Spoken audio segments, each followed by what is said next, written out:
Halo guys, jadi kita akan menceritakan tentang sejarah besar yang terkenal di Kerajaan Banten Sultan Ageng Tirtayasa. Nah, perkenalkan kita dari kelompok 5 dan anggota kelompoknya ada Yasmin Putri Sani, Nabila Nur Aziza, Ferin Farafaisyah, Rafa Davandi, dan Keilamia Koiriyah. Enjoy video guys! Sultan Ageng Tirtaya memiliki peranan penting dalam memajukan Kesultanan Banten. Putranya yang terkenal adalah Sultan Abdul Nashar, Abdul Gohar atau Sultan Haji, dan Pangeran Purbaya. Menjelang akhir pemerintahannya, Sultan Ageng Tirtaya berselisih dengan Sultan Haji, hingga memaksanya meninggalkan tahta dan mundur ke Dusun Trisatya yang terletak di Kabupaten Serang. Nama Sultan Ageng Trisatya dikenal setelah dirinya mendirikan keraton baru di tempat tersebut. Hal yang dilakukan Sultan Ageng Tirtayasa untuk memajukan Kesultanan Banten. Pertama, memajukan wilayah perdagangan Banten hingga ke bagian selatan Pulau Sumatera dan Kalimantan. 2. Banten dijadikan tempat perdagangan internasional yang mempertemukan pedagang lokal dengan pedagang Eropa.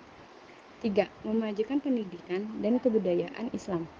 4. Melakukan modernisasi bangunan keraton dengan bantuan arsitektur Lukas Kardel.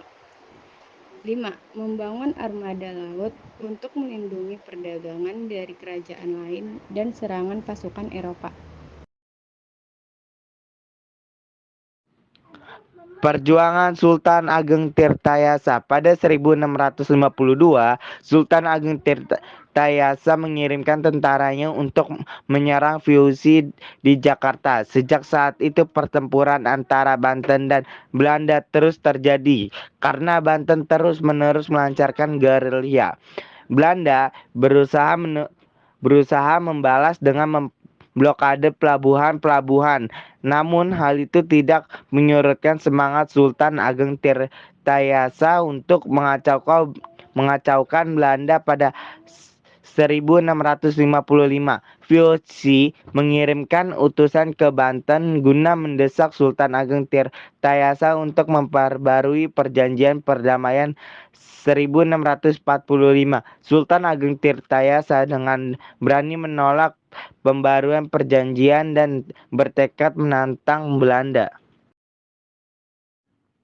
Pada 1656, perlawanan Sultan Ageng Tirtayasa terhadap VOC dilakukan dengan cara melakukan sabotase dan perusakan kebun tebu, serta pabrik-pabrik penggilingannya.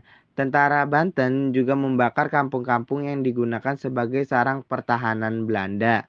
Di samping itu, Kerajaan Banten juga berhasil menguasai sejumlah kapal VOC dan beberapa pos penting. Sekitar sebelum tahun 1671, terjadi konflik di dalam istana dan Sultan Ageng Tirtayasa memilih untuk pindah kediaman di luar Banten. Hal ini dilakukan untuk mencegah kudeta yang sewaktu-waktu dilancarkan putra pertamanya, Sultan Haji. Pada 1680, Sultan Ageng Tirtayasa kembali mengumumkan perang setelah terjadi penganiayaan terhadap para pedagang Banten oleh VOC. Konflik dengan Sultan Haji.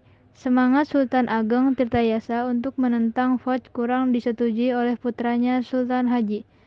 Perselisihan di dalam istana ini dimanfaatkan VOC dengan melancarkan politik adu domba. Siasat VOC pun berhasil, hingga Sultan Haji mau bekerja sama dengan Belanda demi meruntuhkan kekuasaan ayahnya. Pada 1683, Sultan Ageng Tirtayasa ditangkap dan dipenjara di Batavia sehingga harus menyerahkan kekuasaannya kepada putranya. Sultan Ageng Tirtayasa meninggal dunia dalam penjara pada 1692 dan kemudian dimakamkan di komplek pemakaman Raja-Raja Banten.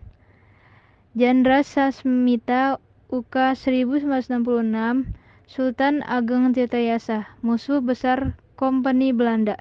Bandung, Pustaka Jaya.